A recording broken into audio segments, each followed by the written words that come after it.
Vasudevaya.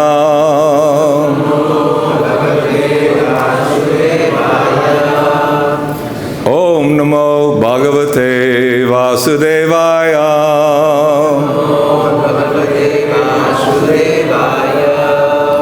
Om Namo Bhagavate Vasudevaya.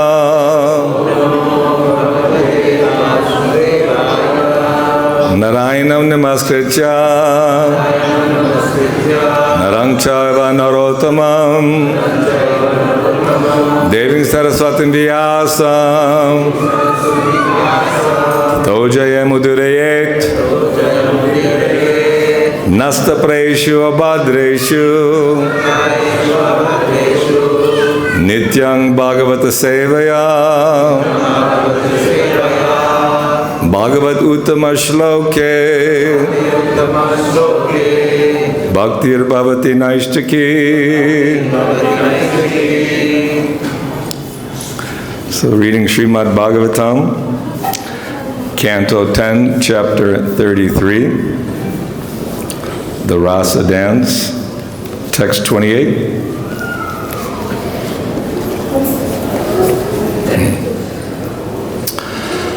Āpta-kāmo yadu-patiḥ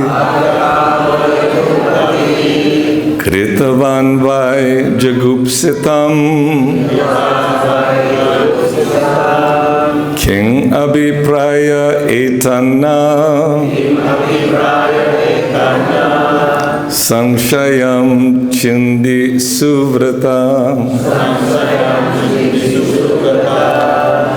āpta-kāmo yadu-patiḥ kṛtavān vai jugupsitam kim-abhiprāya etan śaṁśayam chindhi su-vrata. āpta-kāmo yadu-patiḥ kṛtavān vai jugupsitam kim-abhiprāya etan śaṁśayam chindhi su-vrata. āpta-kāmo yadu-patiḥ kṛtavān vai jugupsitam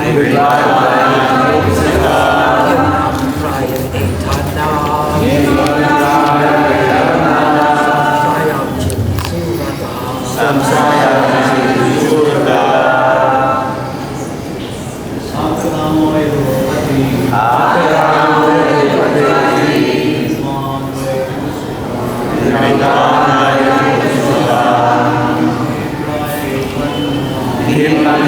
etan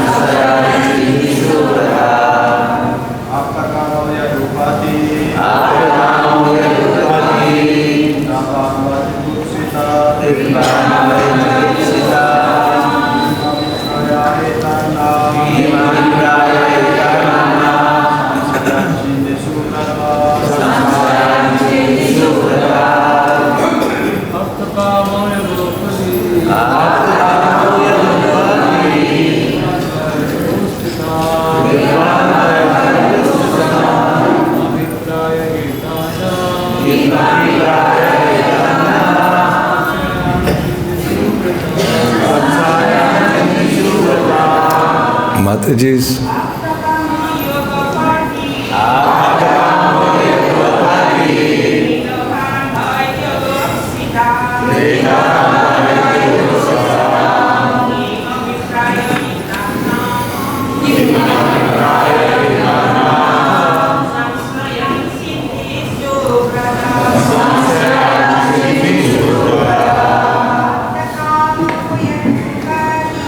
Āpta-kāmo yadu-patiḥ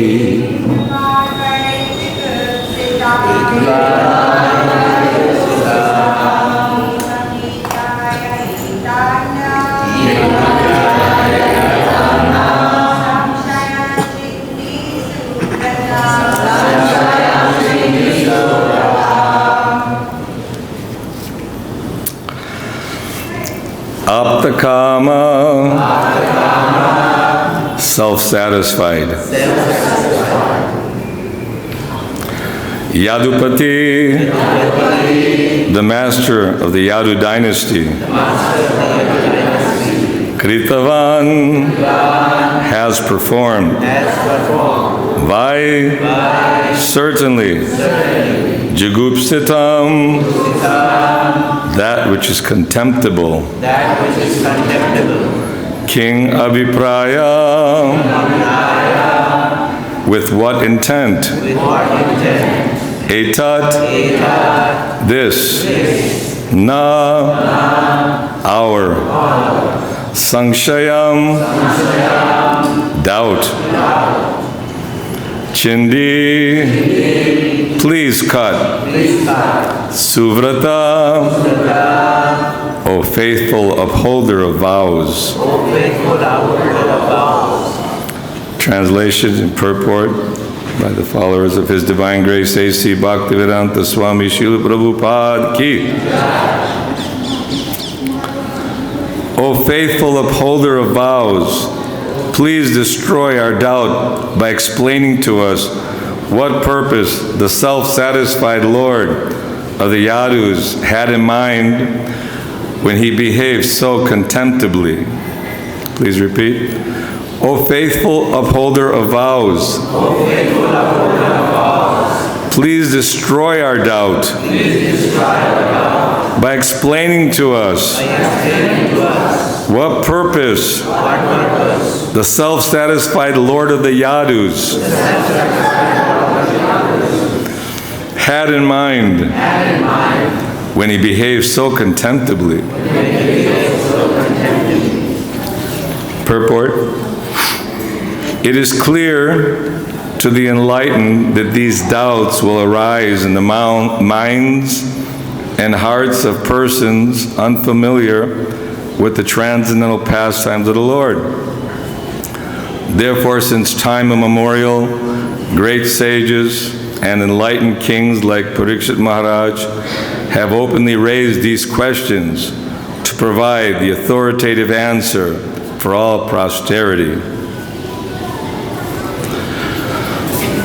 The future generations, posterity. Om jnana-timirandasya jnananjana-shalakaya chakshurun militam jena tasmai Shri Guruve namaha Shri Chaitanya manobhistam stapitam jena bhutale swayam rupa kadamayam dadati swapadantikam Namaham Vishnupadaya Krishna Pristaya Bhutale Srimate Bhaktivedanta Swaminiti Namane Namaste Saraswati Deve Gauravani Pacharane Nirvishesha Shunyavadi Paschachadeshatarane Vanchakalpatrubhyascha Kripa Sindhubhyevacha Patitanam Pavanebhyo Vaishnavebhyo Namo Namaha Jai Shri Krishna Chaitanya Prabhu Nityananda Shri Advaita Gadadhar Shivasadi Gaur Bhakta Vrinda Hare Krishna Krishna Krishna Hare Hare Hare Rama Rama Rama Hare Hare. So there have been some doubts from people whether we should read the 10th canto concerning such intimate pastimes of the Lord with the gopis.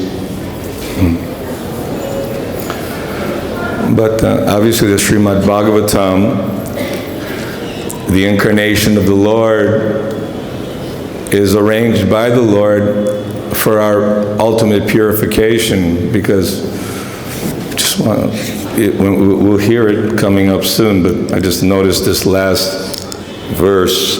It says, anyone who faithfully hears or describes the Lord's playful affairs with the young gopis of Vrindavan will attain the Lord's pure devotional service.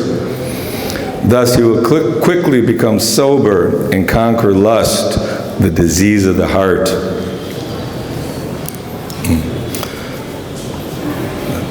So I think it's good that we're glorifying Krishna, because the great sages and saints throughout the ages are giving explanation as to the Lord, His transcendental position. In the spiritual world, Krishna has loving relationships with all devotees and all varieties. In Goloka Vrindavan, particularly and especially, loving the gopis and the cowherd boys and Mother Yashoda, Nanda Maharaj. Just like we have this replica here in Vrindavan, so being in Vrindavan, naturally we're inclined, Lalita Vishaka, Radhashama Sundar, even all the rickshaw drivers say Radhe, Radhe, and everyone is very much, to some extent, appreciating that the Lord has manifested Himself to show us something and to attract us back home, back to the spiritual world. So in the spiritual world, everyone is a nitya siddha, eternally liberated soul, whereas those who want to somehow be the enjoyers experience, well, what does it mean to be the supreme enjoyer? We're given a chance from the body of Lord Brahma to heavenly controllers, to human beings, to demonic forms, to various species of life, animals, worms, plants, trees, so many varieties are there, and all types of experiences are available. And we're going to the amusement park and trying one ride after another. We go to the prison house, from solitary confinement to third-class prisoner, first-class prisoner. One should not simply strive to become from a third-class prisoner or first-class prisoner, because what happens is you become degraded and again become a third-class, and again the process happens again and again and again. So by the Lord's mercy, this Mahatattva, Karanadakshay Vishnu, produces all the universes because there's unlimited living beings. In the spiritual world, is mainly populated 3/4 of the Lord's creation by liberated souls who are fully satisfied in the relationship with Krishna. Very intimate, very loving. Krishna is not impersonal, He's very personal, and He's loving. So, unfortunately, in this world, we have the tendency to forget that. We want to forget that because we want to try to imitate. Like the king's not around, so I want to be the king. He's not the controller. We all want to be the controller. All the great scientists and economists and philosophers, everyone in this material world with great enterprises and so much endeavor is trying to find ways of how to increase the sense enjoyment. If I can make the taste, more varieties of taste, more sweet sounds, and more gratification, ultimately to the gratification of sex desire, thinking that this will make me happy, but it's being proven and told and experienced that there's no real happiness in the material world. It ultimately ends up with the body grow after, youthful energy, hopeful dreams and hopes of a very successful life with people in our surroundings, in my family and my children.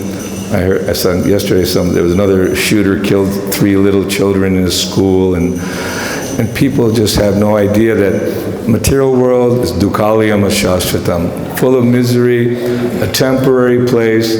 We're not escapists. We are very fortunate to have the brilliant light of Srimad Bhagavatam, because the universe is naturally dark, is darkness. When the night comes and there's no illumination of any sort, you can't even see your hand. So it's described in the very beginning when Lord Brahma was created that he performed tapasya, and by his austerity the Lord in the heart was very pleased. He actually manifested himself before Lord Brahma, the perfect living entity. Sometimes the Lord also comes in the form of Lord Brahma, because Brahma becomes empowered by the Lord to create all the worlds within this universe. And there are many Brahmas, but our particular Brahma, four-headed Lord Brahma, he created all the worlds, all the planets we see in the sky, hundreds, thousands, millions. And not only that, all the different forms of life, he was empowered by the Lord to be a secondary creator. So we think, well, Lord Brahma's the creator. He's a secondary creator. Narada and Brahma are speaking, and Narada was curious to know. But Brahma was straightforward. Govindam Adi Purusham Tamaham Bhajami. The Govinda, he's the Adi Purush, the original Karna, cause of all causes. From him comes everything. So Krishna manifested all the material ingredients, the earth that we're standing on, the fire we're cooking with, the air we're breathing, the ether, the mind, when we're thinking, contemplating so many things, how to maneuver our situation so we become better situated, more comfortable, happy. And then the intelligence to kind of observe the mind's restlessness. And then the false ego, the identification that we've come to after billions and trillions of births. So one day of Brahma is 1,000 kalpas, Satya, Treta, Dwapara, Kali. Long, long duration, it seems to us. Like Prabhupada described, there's some little bugs that are born in nighttime. They produce their offspring, they fly around, they die before the sun even comes out. That's their experience of their whole life. If they were told, you know, these humans, they actually live the night and the day, light, night and day, 30 days in a month, and 100 years. You know, how is it possible? So we're like the frog in the well, thinking the Indian Ocean is, you know, maybe a little bit bigger than my well, or the Pacific Ocean. But God, He's beyond our imagination, and so trying to understand how is it that He creates, that when He wanted to hear, our hearing capacity became available. When He wanted to smell, our ability to smell, to taste, to touch, all the various instruments which we use for survival and gratification are given by the Lord, but they're meant for a purpose. In the Satya Yuga, the Vedic literature is very prominent, so people are guided that, okay, you came to the world, you're on the shore of the beach, you're playing with the sandcastle, so your father wants to come, okay, come before the wave comes in and destroys your sandcastle, because all our endeavors, despite all our attempts, everything is taken away and everything is destroyed, ultimately, life after life. So the Vedic literatures are guiding us, and the Lord appeared in many forms as described, but we can't imagine because we try to relate Krishna due to our own experience, our own, you know, we know people are born in a certain way, they act in particular ways, but our scientific, or we're also given that mind and intelligence by Krishna, and we're thinking that we can figure out God or figure out the purpose of life by our mental gymnastics or our abilities due to so many Einstein brains together, we'll figure it all out. But no one has a clue. They cannot even figure out nature. They cannot produce even, you know, a little mosquito or ant, what to speak of a microbe. Life comes from life, and only that spirit soul, which comes from the spiritual world, from the kingdom of God, which has actually a back home, back to God. It means that we have an identity, we have a relationship with Krishna in the spiritual world, and we've somehow fallen off the boat, the transcendental boat, into the ocean of material existence. And there's a lot of suffering, a lot of sharks cruising around. Imagine the fearful situation of falling off a boat, and there you are in the middle of the ocean, and the boat forgot all about you, and you're stuck, and all these vicious creatures are ready to devour you.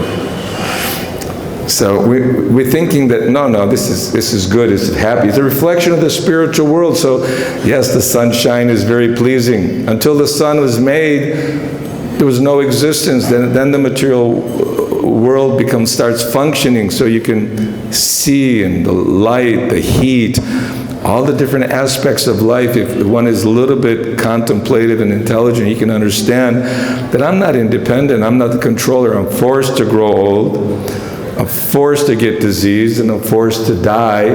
What to speak of forced for rebirth. So here we are in the previous age. Lord Ramachandra appeared some millions of years ago, and we are fortunate that Srila Prabhupada opened Krishna Balaram Mandir on Ram Navami. We had the Adivas yesterday, a very beautiful ceremony with glorification and prayers, just like Brahma was performing his tapa. Lord Krishna was very pleased. So I'm sure Krishna Balaram appreciate the endeavor and the wonderful arrangement that devotees made for the pleasure of the Lord, but the devotees naturally are enjoying, because when the Lord enjoys, the devotees enjoy.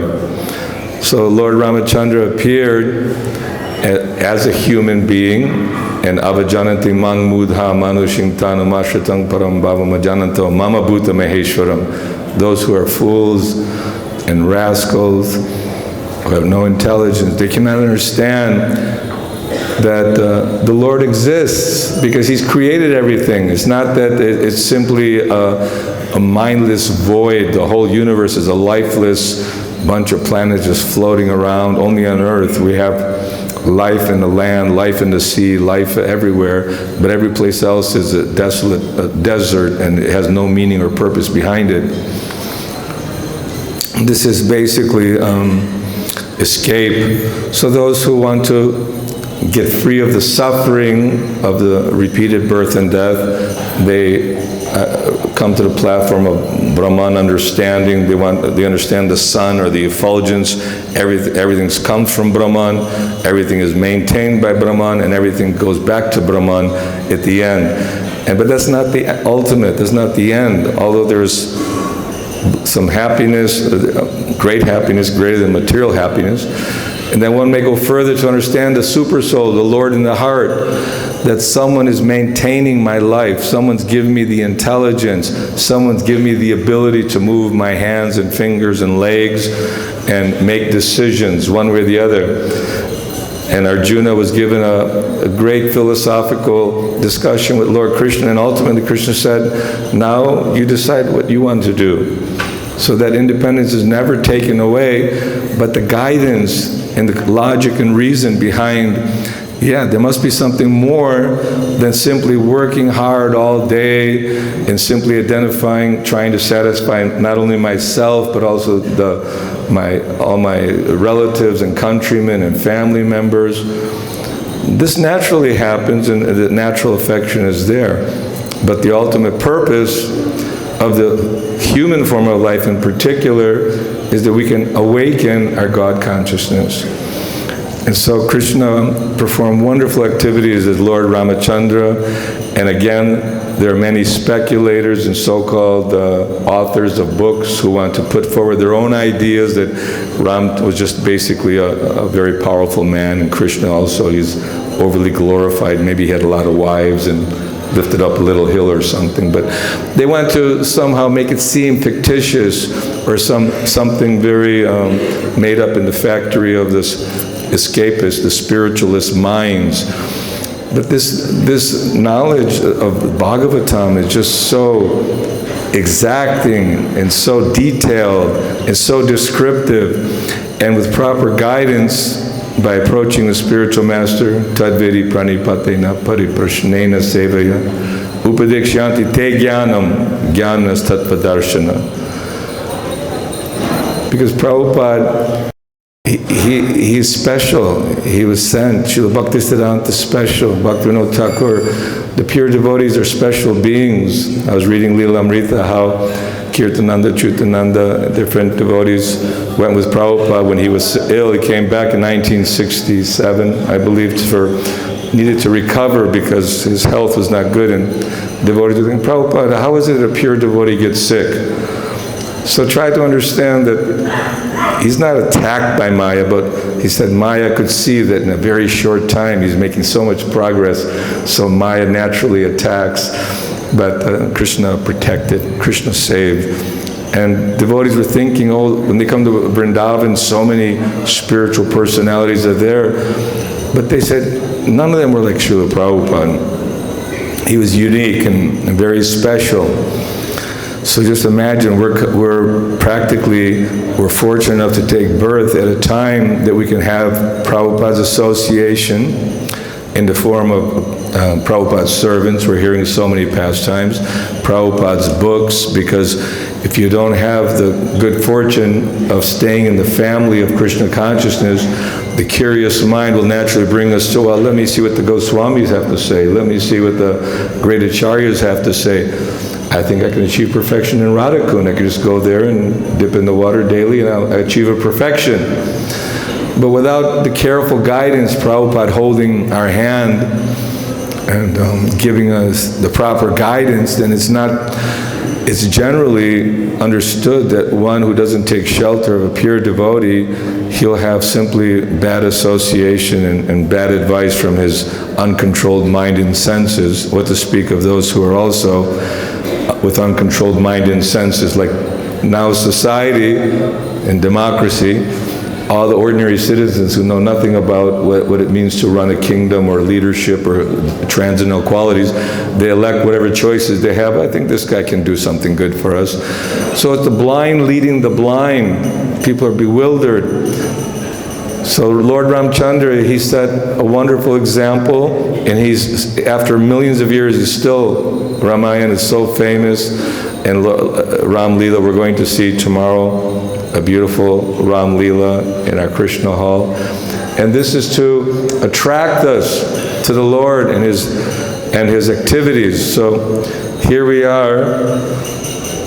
Lord came 5,000 years ago as Krishna, Swayam Bhagavan Krishna. We have a Swami named Swayam Bhagavan Krishna from England, right? Swayam Bhagavan Keshav Mahārāja. So this is very unique. Only once in the day of Brahma, the Lord appears.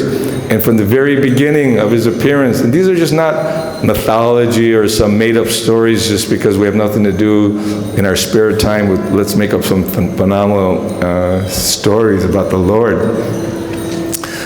Different acharyas, different periods, different scriptures, they're all glorifying the Lord in so many beautiful ways. That Krishna, killed Putana, Trinavarta, this demon, that demon, when he wanted to stop the demigod worship or worshiping without understanding the purpose, if it's just some kind of ritual, some kind of superstition.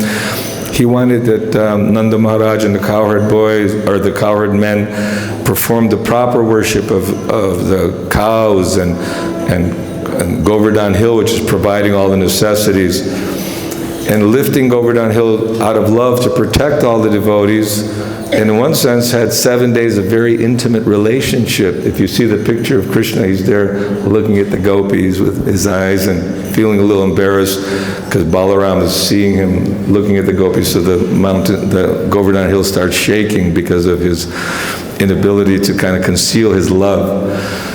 But to speak about the love that Krishna has for the cowherd boys and the gopis is good, because we're always thinking of lust and there's so much pornography and so much advertisement on the street, and every endeavor of the capitalist materialist is to attract us by the beautiful figures that we're seeing, thinking, yes, I can enjoy like this. But Krishna is showing us a real enjoyment, eternal happiness. And if it's properly understood and properly taken, then that is actually the cure.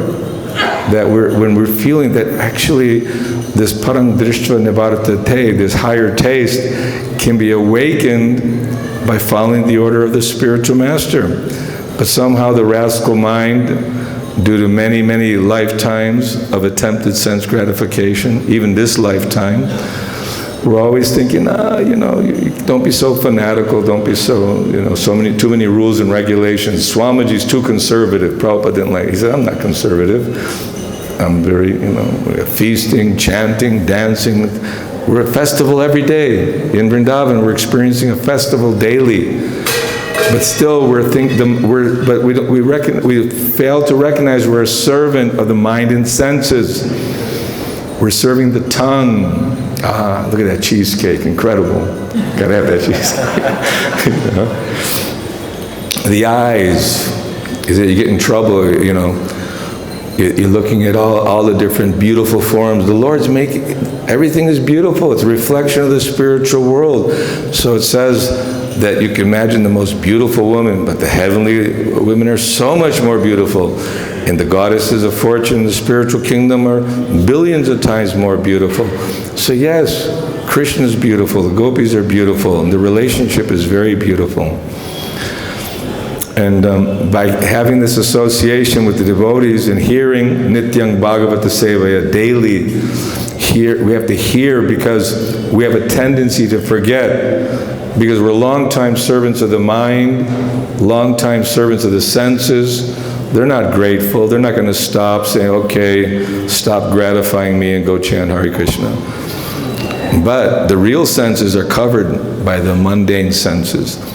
And the mundane senses will create a smoke screen, like a cloud. That cloud will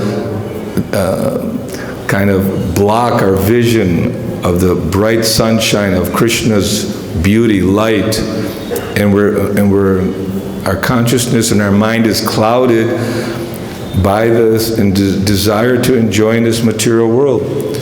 So if we're thinking that, oh, well, Krishna's enjoying, I can also enjoy like that, that's foolish. The example is given like Lord Shiva drank that ocean of poison, got a beautiful mark on his neck, but if we drink one drop, we're finished, we're dead. So, yes, enjoyment is the goal of life. We want to be happy, we want to enjoy to the fullest. But we can't, because it's like our senses are covered by a thick glove. What kind of sensation can you have? What kind of real experience? We're just imitating, going through the motions of trying to be happy, trying to enjoy. But yasyasti bhaktir bhagavat yakinchana savagunastatar samasate sura. All the godly qualities. Krishna has so many godly qualities. Demigods have wonderful qualities. So, you know, tolerance, truthfulness, you know, so many beautiful qualities are there. They become manifest automatically in one who is blessed by Guru and Krishna. Guru Krishna Prasadipai Bhakti Lata Bij. That Bhakti Lata Bij, that seed of devotion, we already have that. Our spiritual soul is there. Krishna's there. He's observing us. And he's facilitating, because we cannot move our hand unless Krishna allows it. So we think, oh, well, why does he let me get involved in sense gratification?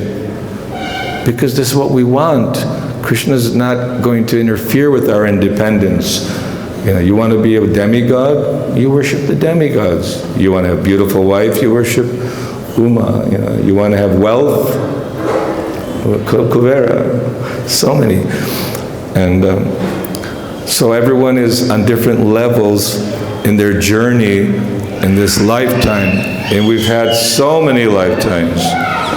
As little children crying at the temple, or, you know, as great, powerful Birla, Rockefeller, Ford, you know, president of a country, you know, you could become Putin in charge of Russia, or, you know, who's in charge of America now? Biden? Yeah, we forget.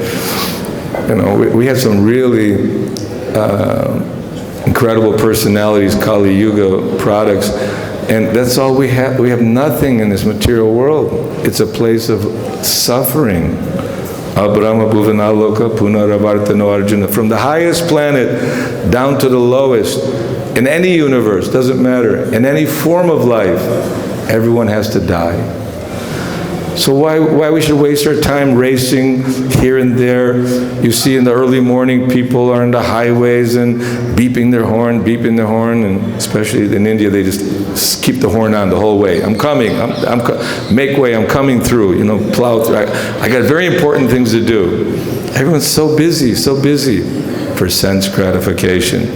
And what is the end result? Suffering. Anyone have any old relatives? We're all getting old too, but Some of the relatives are even older, 80, 90, 100 years old. There's a lot of suffering involved in this material world. And that's an indication from Krishna that wake up, Jeev Jago, Gauda Chandra Bole. So Krishna is calling us, Chaitanya Mahaprabhu, Lord Nityananda, Panchatat are calling us, get up, go to the Mangal Arti, see the beautiful form of the deities. Oh, but I'm tired. Yeah, it's okay, sleep later, but come and see the deities. We're worshiping Tulsi Devi and we're chanting Harinama, Harinama, Harinama Eva Kevalam, Kalu Nasteva, Nasteva, Nasteva Gatiranyata. There's many books of philosophy, very erudite scholars, great volumes of, we can sit and study, which is good. We should study, but ultimately all that conclusion is I should chant the Lord's holy name. I should hear about Krishna. I should chant about Krishna, and I should associate with those who are eager to be with Krishna in the spiritual world. Because time is short, life is going by very quickly. And if we don't utilize every moment, we're great losers. I think people mock each other in America, loser. You're good for nothing, you're a loser. So we don't want to be losers. We want to actually be the most fortunate living entities in the world. And we're already made super fortunate by Prabhupada undergoing so much struggle.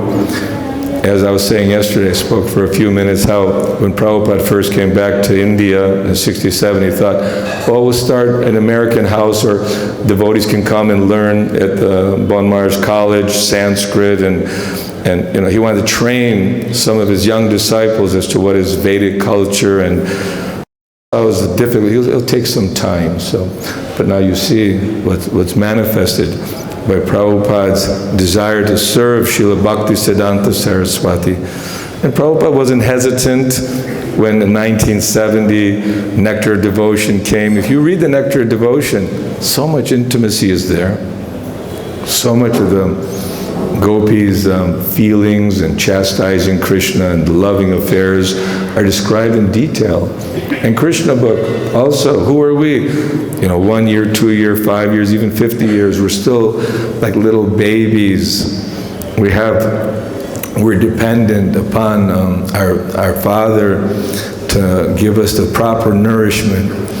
So Srila Prabhupada, even though he was asked, Prabhupada, can you talk about the Rasa Leela?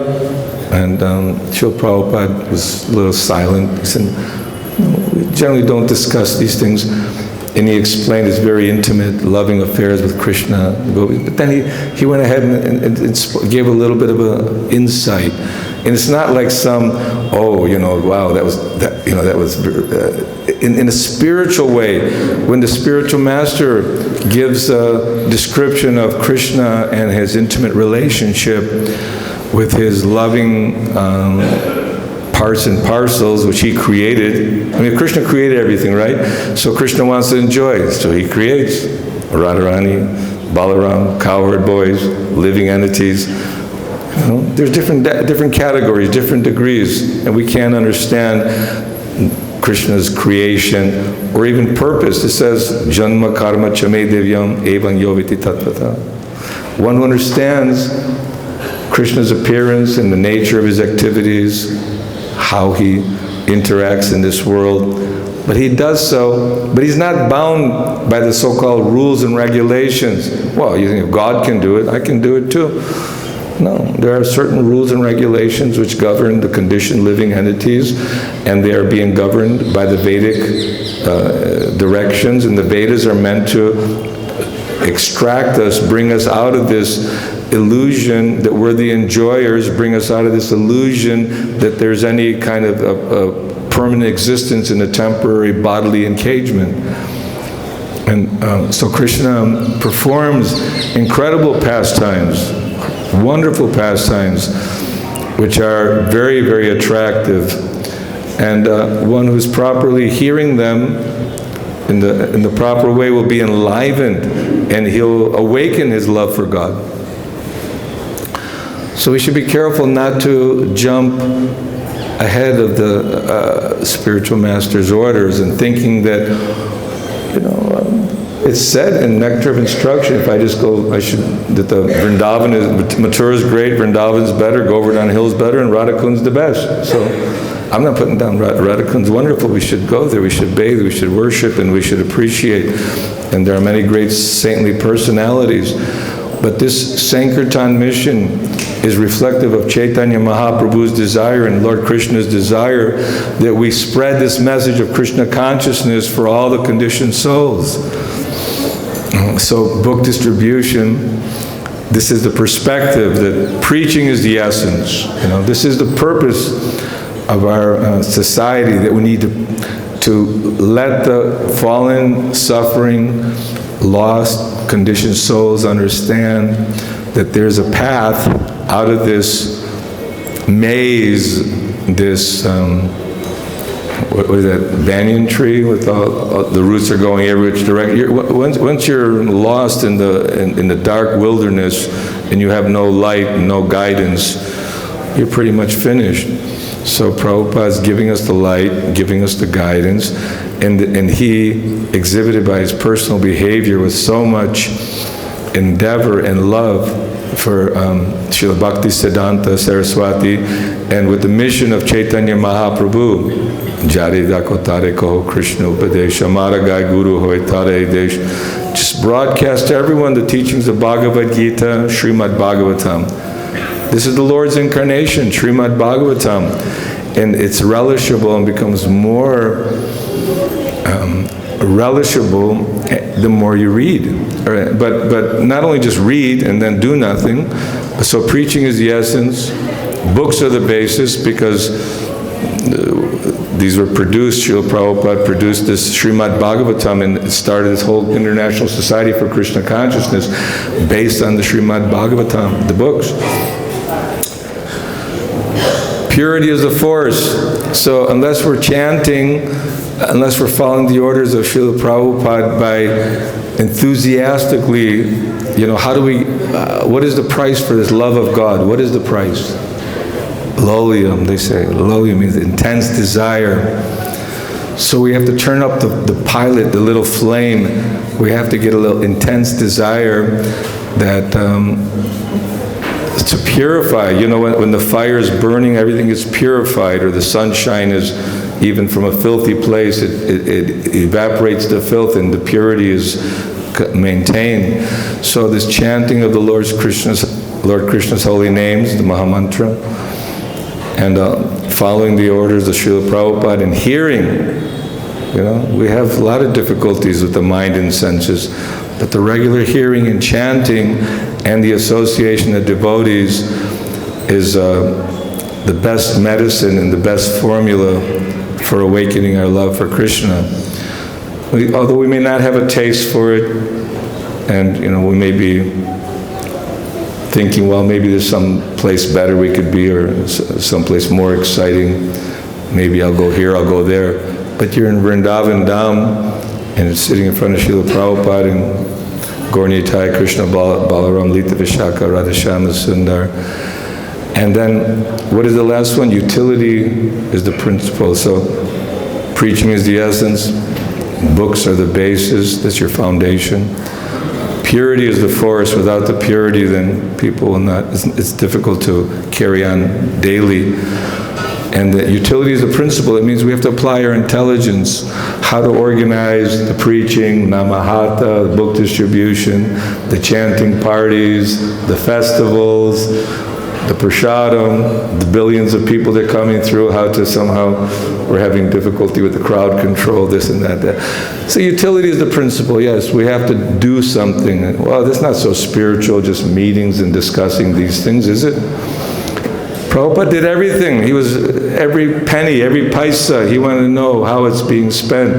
And Prabhupada wanted to personally be involved. He was eager, already making plans to come back, only spend 6 months, but he also took it as an opportunity to think of how to spread Krishna consciousness in India. Let me come back to develop New York. If you want to make me happy, we don't have a center in Los Angeles. Anybody who opens a center in Los Angeles will make me very happy. So devotees were very much endeared to Prabhupada's transcendental position, just being a very loving and caring father. And naturally people were attracted, but those who want to keep in the shade and avoid the sunshine, there's no hope to get any sunlight unless you want it. So you have to want to have Krishna consciousness, then it's very effective, you know. So I don't think we should be in any way feeling, oh no, 10th canto, we shouldn't touch. It's all nectar from beginning to end. And, you know, we didn't discuss anything that's not appropriate. We should speak appropriately too, but Krishna is amazing, the pastimes are amazing, and we can also join those amazing pastimes. Srila Prabhupada ki jai. So any questions? He's just now coming. Got the microphone?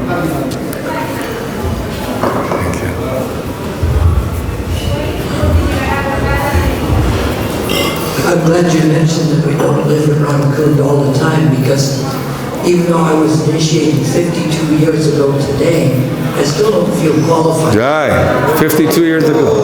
Whoa. I don't feel qualified to stay at the Radhakund, but it's okay, of course, to visit it, but make this our main center. Is that correct? Yes, Prabhupada said everything's within these four walls of Krishna Balaram Mandir. You don't need to go anywhere else. Brahmananda used to always say like that.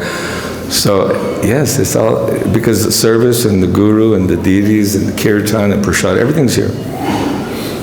Thank you. No pressure, Shruta. You better say something. No, well, since you asked. So how do we reconcile that? It's in the Shastras, it's in the very nectar of instructions. They're like the main instructions. Go live in Radhakund. Yes. Are you going? I'm finished. Yes, it's just like we should avoid, in one sense, the intimate pastimes of Radha and Krishna, because we're just not ready. It's like a little seedling green mango. Although it has all the potency of becoming yellow, ripe, and very delicious and tasty. Right now it's green, just a hard little lump. So we're like little babies, and we can't appreciate what is Radhakund or what is the love for Krishna, like that. So it takes time for maturity to develop, you know, just got to be patient. It takes time to ripen, and then you can appreciate the real essence. Yes, further on that point, there are so many instructions and so many guidance and advices, but we take those instructions according to the prescription of Guru. And Srila Bhaktisiddhanta, as an example, said if you don't chant 64 rounds a day, you're not even a human being. We're all animals. So, in thinking about going to Radha, Srila Bhaktisiddhanta didn't bathe, he didn't go in Radhakund. And I see devotees just diving in like they think it's their swimming pool. But it's Srimati Radharani's personal bath. So, this is the role of Guru, to give us as the doctor. Yes, at the end of the medication, at the end of the treatment, we expect to be healthy. In fact, we should have confidence. Rupa Goswami instructs us to have full confidence that someday Krishna will save us. But the doctor, expert doctor, gives according to the degree of the disease, and slowly, we can eventually return to normal. Yeah, don't jump ahead. You can't go from kindergarten to the college courses, right? You want to go to college right away?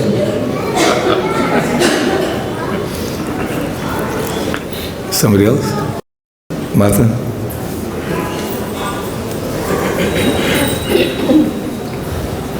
Yes, it's Srila Rupa Goswami is showing us the goal. We're all on this path, all on this journey. So this is the goal, but it's true, we have to take the steps to get there. Baby steps. Little by little. It's real. Krishna consciousness is totally real. And the Srimad Bhagavatam is totally brilliant in Srila Prabhupada. He's empowered. You can see success of spreading Lord Chaitanya's mission all over the world. Srila Prabhupada ki jai.